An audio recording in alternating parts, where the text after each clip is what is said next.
নগরবাসীর ঈদ যাত্রার খবর জানাতে এখন যাচ্ছি রাজধানীর কল্যাণপুরে। সেখানে আছেন স্পেশাল করেসপন্ডেন্ট হাসান জাবেদ।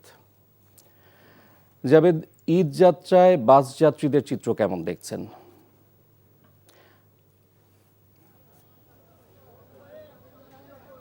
আজকে ঈদ যাত্রার যদি কথা বলি, এই যে আমি আছি এখন এই মুহূর্তে আপনার গাবতলী বাস স্ট্যান্ডে। আমি কল্যাণপুরও ঘুরে এসেছি। আসলে যাত্রীদের স্বস্তি নেই, আজকে বেশ কষ্টই হচ্ছে যাত্রীদের। একে তো গাড়ি স্বল্পতা,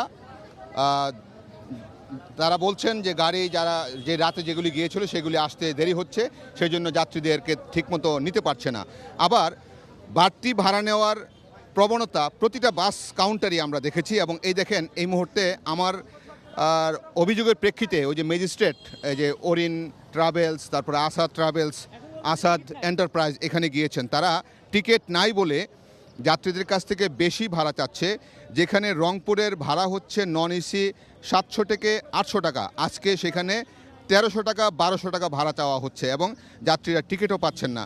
অনলাইনেও কিন্তু তারা বেশি টাকা দিয়ে টিকিট কিনেছেন, এরকম অভিযোগও পেয়েছে। এই যে দেখতে পাচ্ছেন একজন ম্যাজিস্ট্রেট, তিনি কিন্তু সব জায়গায় ঘুরে ঘুরে দেখছেন।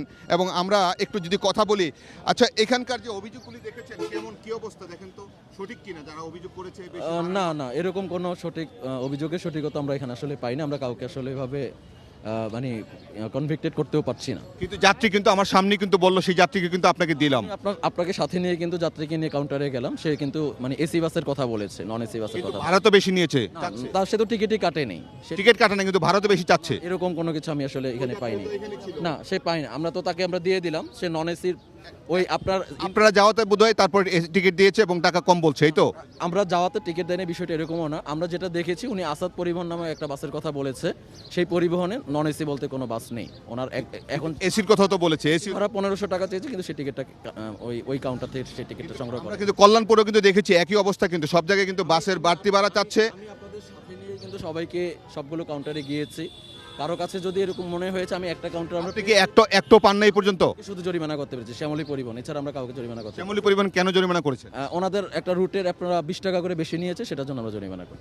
তো আজকে সব জায়গায় আমরা দেখেছি যে এই কল্যাণপুর এবং গাবতলীতে আপনার বাসে যাত্রীদের হয়রানি হচ্ছে, তারা গাড়ি ঠিকমতো পাচ্ছে না, গাড়ি ডিলে হচ্ছে এবং বাসও পাচ্ছে না, অনেকে টিকিট পায় না। এখন কিভাবে যাবেন, বাড়তি ভাড়া দিবেন কিভাবে, সেই নিয়ে তারা শঙ্কায় আছেন। আর আজকে যদি ট্রেন স্টেশনের কথা বলি, সকালবেলায় ট্রেন স্টেশনে আমরা দেখেছি ট্রেনগুলোই ঠিকমতো ছেড়ে গিয়েছে এবং গতকাল যে সান্তাহারে একটি অ্যাক্সিডেন্ট হয়েছিল সেই কারণে কয়েকটি ট্রেনের শিডিউল বিপর্যয় হয়েছে কয়েকটি। তারপরে কিন্তু যাত্রীরা ভালোভাবেই যাচ্ছেন ট্রেনে, তবে ট্রেনেও কিন্তু উপচে পড়া ভিড় আছে এবং অনেক যাত্রী ট্রেনের ছাদে করে কিন্তু তাদের গন্তব্যে যাচ্ছেন। ঈদ যাত্রায় তাদের ভোগান্তির মধ্য দিয়ে যাচ্ছেন, তারপরে তারা সব মেনে নিচ্ছেন, কিন্তু যেভাবেই হোক তারা যেন বাড়িতে পৌঁছাতে পারে এমনটাই চাচ্ছেন।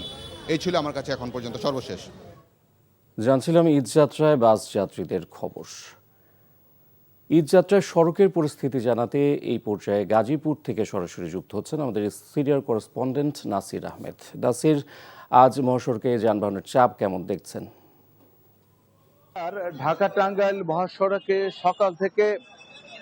সকাল থেকে আমরা যে ধরনের যানবাহন এবং যাত্রীদের চাপ দেখেছি, সেই চাপ এখনো অব্যাহত রয়েছে। কালিয়াকৈর চন্দ্রা মোড় থেকে চন্দ্রা নবীনগর সড়কে, আশুলিয়া সড়কে বারুইপাড়া পর্যন্ত যানবাহনের দীর্ঘ চাপ রয়েছে। এছাড়া মৌচাক এবং শফিপুর পর্যন্ত কালিয়াকৈর থেকে যে 10 কিলোমিটার জায়গা দীর্ঘ যানবাহনের দীর্ঘ চাপ রয়েছে। এছাড়া চন্দ্রা মোড় থেকে টাঙ্গাইল সড়কে খারজোড়া পর্যন্ত, অর্থাৎ যেখানে বাসের দূরপাল্লা বাসের কাউন্টার, সেখান পর্যন্ত বাস এবং যাত্রীদের চাপ অনেকটা বেশি। এছাড়া ঢাকা ময়মনসিংহ মহাসড়কে জয়দেবপুর চৌরাস্তা, টঙ্গী, আমাদের বুটবাজার, এছাড়া শালনা এলাকায় যানবাহনের দীর্ঘ চাপ রয়েছে। এই চাপগুলো মূলত এখন সকাল থেকে যাত্রীদের সংখ্যা অনেকটা বেড়ে গিয়েছে। এখানে যানবাহনের সংখ্যা অনেকটা কম, যে পরিমাণ যাত্রী এখন আসতেছে তার তুলনায় যানবাহন এখানে অনেকটাই কম, যার ফলে যাত্রীদের কাছ থেকে অতিরিক্ত ভাড়া নেওয়ার যে অভিযোগ এখন তা সুস্পষ্ট। প্রতিটা যাত্রী এখন বলতেছেন যে যেখানে তাদের ভাড়া ছিল 500 থেকে 1000 টাকা, সেখানে তারা দ্বিগুণ বা 3 গুণ ভাড়া দাবি করছে যানবাহন সংকটের কারণে। এছাড়া শিল্পাঞ্চলগুলোতে আজকে প্রায় 900 কারখানা আজকে ছুটি হচ্ছে। দুপুরের পর থেকে সে সমস্ত শিল্প কারখানার শ্রমিকরা মহাসড়কে চলে আসবে যার যার গন্তব্যে যাওয়ার জন্য, এবং ওই সব ওই সব শিল্পাঞ্চল শিল্প কারখানার শ্রমিকরা তাদের নিজস্ব ব্যবস্থাপনায় তারা বাড়ি যাওয়ার জন্য প্রস্তুতি নিয়েছে। এই ছিল মহাসড়কের অবস্থা। ইফতেখার। মহাসড়কের খবর জানতে এখন যাচ্ছি টাঙ্গাইলে, সেখানে আছেন স্টাফ করেসপন্ডেন্ট মোহাম্মদ হোসেন। মোহাম্মদ, ঈদে ঘরমুখী মানুষের চাপের কারণে ঢাকা টাঙ্গাইল মহাসড়কের চিত্র কেমন দেখছেন?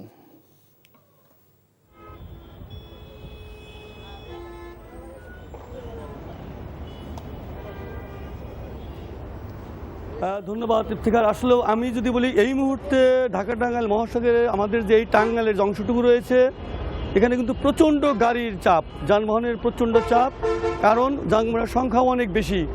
গতকাল সর্বশেষ যে 24 ঘন্টা পেরিয়ে গেছে, সেই 24 ঘন্টায় এই যমুনা সেতুর উপর দিয়ে 51,500-র উপরে গাড়ি চলাচল করেছে। তাহলে বুঝতে হবে যে স্বাভাবিকের যে যান চলাচল তার চেয়ে প্রায় 4 গুণ যানবাহনের সংখ্যা বেশি। এই মুহূর্তে যেটি সমস্যা হচ্ছে সেটা হলো যে যেমন যাত্রীবাহী বাস যাচ্ছে প্রচুর পরিমাণে, একই সাথে কিন্তু পণ্যবাহী ট্রাক, পিকআপ ভ্যান, এই সমস্ত খোলা গাড়িতে কিন্তু প্রচুর সংখ্যক যাত্রী আপনার উত্তরবঙ্গের দিকে যাচ্ছে। তো সেই ক্ষেত্রে দেখা যাচ্ছে প্রচণ্ড রোদে, একদিকে অনেকেই রোজা আছেন এবং প্রচণ্ড রোদে কিন্তু যাত্রীদের খুব দুর্ভোগ পোহাতে হচ্ছে। কোনো বড় দুর্ঘটনা ঘটে অথবা গাড়ি যদি বিকল হয়ে পড়ে, তাহলে কিন্তু এই যানজটের সারি কিন্তু অনেক দীর্ঘ হয়ে যেতে পারে। তো এই ছিল আমার কাছে মহাসড়কের সর্বশেষ চিত্র। ইফতিখার। জানছিলাম মহাসড়কে ঈদ যাত্রার খবর।